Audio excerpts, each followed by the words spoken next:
Bonjour à tous. Dans cette nouvelle vidéo, nous allons calculer le moment au point G de la force F appliquée au point A. Nous allons utiliser cette fois-ci le moment algébrique. Il s'agit du moment algébrique appliqué au point G, point ayant plus d'inconnus, de la force F appliquée au point A. C'est bel et bien le moment algébrique, c'est juste un trait comme ceci. C'est égal à quoi?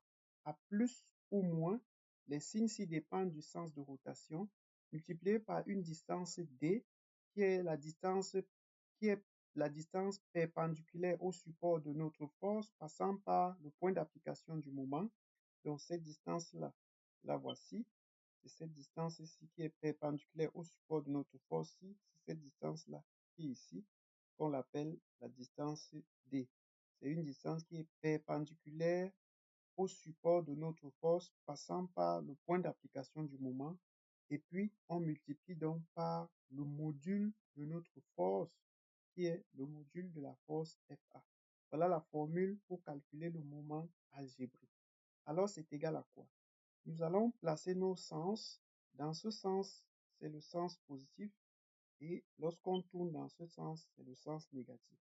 Nous allons remarquer que lorsqu'on applique le moment au point G de notre force FA, on tourne dans le sens négatif. C'est pourquoi on mettra moins ici, parce que lorsque vous vous placez au point G, lorsque vous lorsque vous tirez sur la force étant au point G, la force a tendance à tourner dans le sens négatif.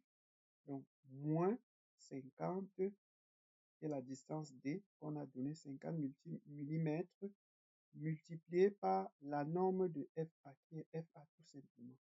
En remplaçant FA par sa valeur, on a moins 50 multiplié par 60 newtons. Voilà la valeur de FA. Alors, c'est égal à quoi? À moins 300 newtons multiplié par millimètre. Ça, c'est la valeur du moment algébrique au point G de la force F appliquée au point A. Si on veut trouver ce même moment algébrique au point G de la force FA en newton millimètre, il faut juste diviser la valeur ci par 1000. Pourquoi? Parce que pour quitter de millimètre à mètre, on divise par 1000. Donc, on aura moins 0,3 newton mètre. Voilà les valeurs de nos deux moments. Chaque moment a son unité. Donc ici, nous avons le moment en newton mètre et là en newton millimètre. Voilà ce qu'il fallait faire. Je vous remercie. Si cette vidéo vous a plu, je vous invite à vous abonner, à liker, à partager et à laisser un commentaire pour nous encourager. À très bientôt dans les prochaines vidéos. Bon succès.